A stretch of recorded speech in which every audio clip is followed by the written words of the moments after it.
मैं कर्मा सिंह ले लद्दाख से आप लोगों के लिए एक वीडियो बना के आप लोगों के सामने 2-3 चीज़ों रखना चाहूँगा। तो मैं ज़रूर ये उम्मीद करूँगा कि आप सब पूरे अंत तक इस वीडियो को देखें और इस देश में क्या हो रहा है और यहाँ क्या हो रहा है उसके बारे में आप लोग ज़रूर समझें। बातें शुरू होता है 4 मार्च के दिन पे। 4 मार्च को हमारा यहाँ का लेक एपेक्स और करगिल का केडीए के मेंबरों के साथ एमएचए में एक टॉक होता है जो फाइनल वाला होता है। जो हमारा जो मांग था वो पुराना था, तो उसको फाइनल बनाने के लिए वहाँ पे चर्चा हो रहा था। लेकिन चर्चा के बाद जो टॉक निकल के आया उसके बारे में आप लोगों को पता चला होगा, वो एक टॉक फुलफिल हो नहीं पाया। जो हमारा डिमांड के साथ सरकार खड़ा नहीं हुआ। उसकी बातें मैं नहीं करूंगा, लेकिन उसमें 2-3 चीजें ऐसे शब्द निकाल के आया, शायद वही शब्द मेरा ख्याल से पूरे देश को हिला डालेगा। वही शब्दों 2-3 शब्द ऐसे हैं जो पूरे देश के वासियों को एक ठहर पहुंचेगा, एक आप सबके दिल को चोट पहुंचेगा। उस चोट को मैं नहीं बताऊंगा, लेकिन उससे पहले मैं हमारा यहाँ का लीडर्स श्री थुकचन सवांग जी ने यहाँ आके एड्रेस किया और यहाँ आके भाषण दिया। उसमें वहाँ क्या हुआ उस बातें में हमें पता चला। वैसे मेरा को तो साजाद करगिल के जी के इंस्टाग्राम लाइव पे पता चला, लेकिन मैंने सोचा क्या पता उनको गलत सुन सकता है, क्या पता है। फिर हमारे यहाँ का सिंह द्रोजी जी ने भी एक बार फिर अपने भाषण में बोला 2 हुआ। पर जो रिसेंटली हमारा वेटरन लीडर श्री थुकचन सवांग जी ने क्लाइमेट फास्ट पे हंगा स्टेक जो सोनामांगचुक जी यहाँ पे 21 दिन का अनशन करे, उसमें भी बोला। तो मैं सोचा कि एक आदमी को गलत हो सकता है, 2 को गलत हो सकता है, लेकिन 3 आदमी को गलत नहीं हो सकता है। हुआ ये था। उससे पहले मैं आप लोगों को उन्हीं का स्पीच आप लोगों के सामने रखना चाहूँगा। वो हमारे लोकल भाषा में है, लेकिन उसको मैं थोड़ी देर में अब ज़रूर थोड़ा सा मैं ट्रांसलेशन करने के कोशिश करूँगा।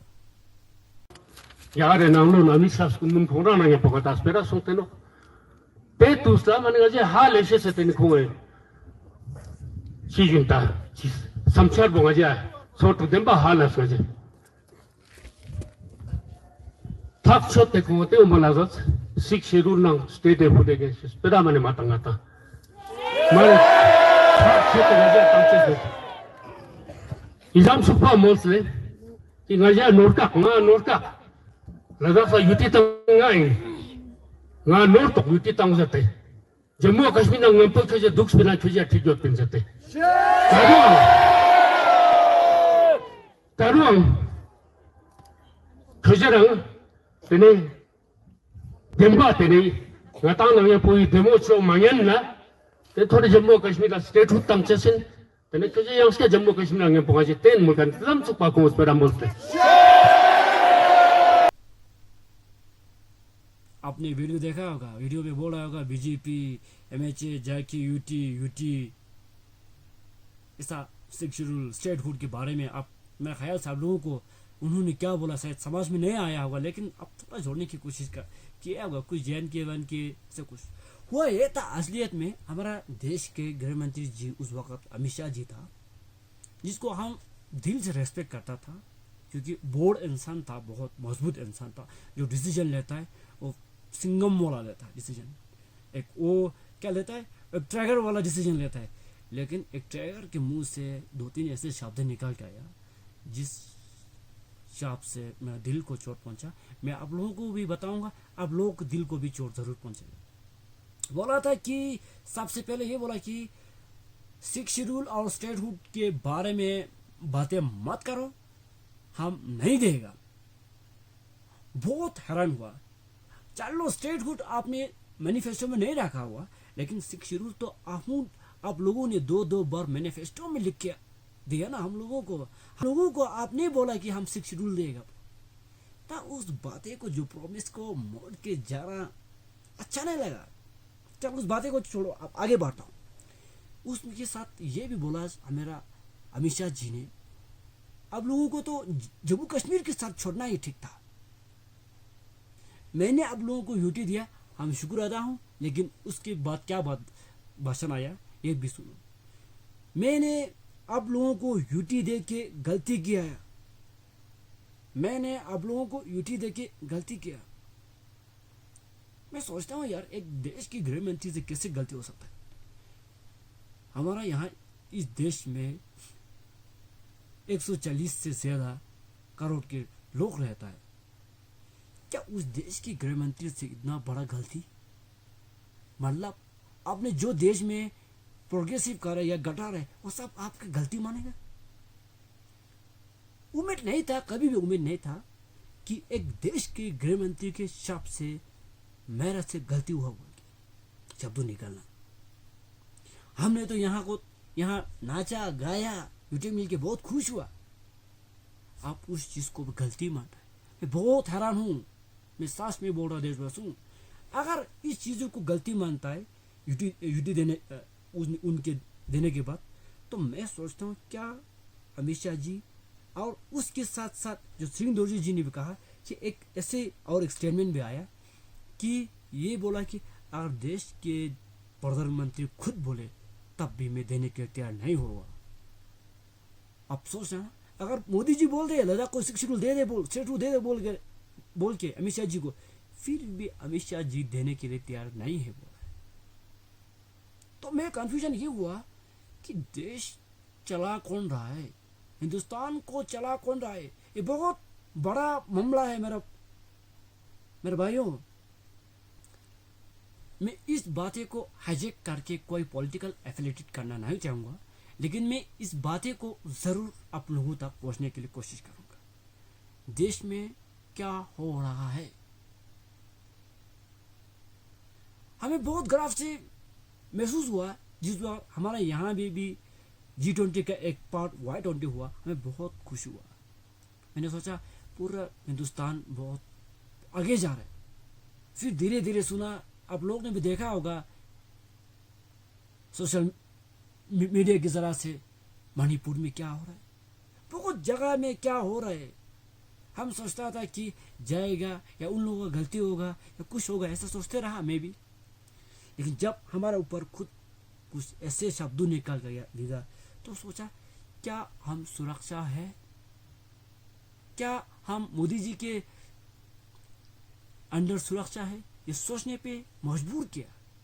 तो मैं आप देशवासियों को एक अपील करना चाहूंगा कि निकल के आओ, जो हमारा मांगे है उसको सपोर्ट करो। हम नहीं बोल रहे, अगर फिर भी नहीं चाहता आप, ये उन लोगों का सब खुद का मांग है, सोच आप सपोर्ट करना नहीं चाहता, तो मगर इस देश के संविधान को बचाओ।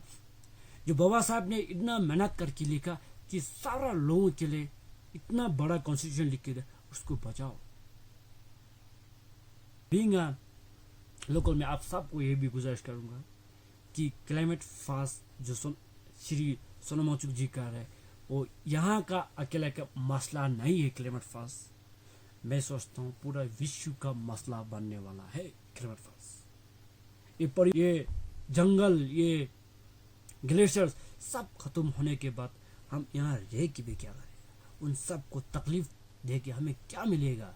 उन सब को बचाने के अब वक्त आ चुका है, और वक्त के लिए मेरे ख्याल से बहुत सारे हिंदुस्तान से, इससे बाहर विदेश से भी बहुत लोग यहाँ समर्थन आके सपोर्ट दिखा रहे। तो मैं आप लोगों को थैंक यू बोलेगा, और जिनको ये वीडियो पहुंचे वो शेयर करो। हिंदुस्तान के हर इंसान के पास ये वीडियो जाना चाहिए, और असलियत में यहाँ का लोग क्या सोच जाए उसके बारे में पता होना चलना चाहिए। हिंदुस्तान के सबसे टॉप पे हम है, जैसा मोदी जी हमेशा बोलता है देश का सिर है हम। इस सिर ने जब भी जरूरत हुआ इस देश के लिए हमेशा कुर्बान देते आया और भी देते रहूंगा। लेकिन जो हमारा अंदर का जो प्रॉब्लम है उसको भी गवर्नमेंट या मोदी जी अब तो नहीं रहा, लेकिन अब आएगा तो या ना आएगा हम बोल नहीं सकते, लेकिन इस हमारा मसला को भी सुनने के लिए तैयार रहे। और मैं देशवासियों से भी गुजारिश करूंगा, आप सब निकाल के हमें सपोर्ट करो कि हमारे फ्रोजन इन्वायरमेंट को बचाओ। हमारे जो यहाँ का कस्टम ट्रेडिशनल सब कुछ अलग है, इवन हमारा भाषा भी अलग है, उसको भी बचाओ। अभी ये बहुत खतरा में है।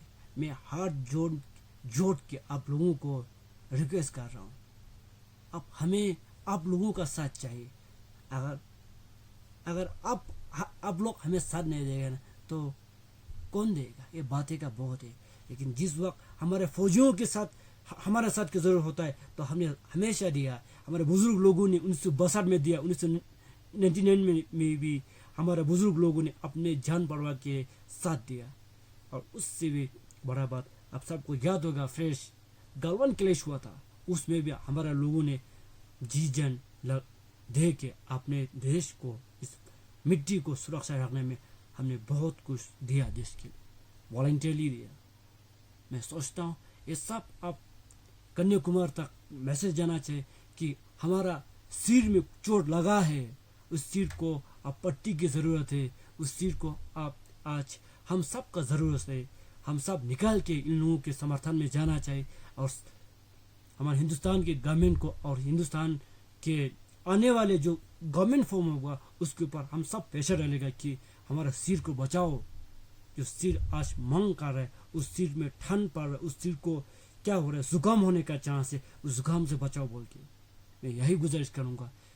अगर कुछ उटंग पटंग के बातें ज़रूर निकल के आया होगा, लेकिन अक्सर हम यहाँ पे अपने लोकल भाषा इस्तेमाल करने की वजह से इतना परफेक्टली हिंदी बोल नहीं सकता है, क्योंकि पढ़ाई किया था ज़रूर बाहर में भी, लेकिन हमने 10वीं कक्षा तक हमने उर्दू पढ़ाई किया तो हमारा अल्फाज में ज़्यादा उर्दू का अल्फाज निकल के आ रहा होगा। तो आप लोगों को ज़रूर तकलीफ होगा मेरा बातें समझने में, तो प्लीज़ माफ़ भी कर देना।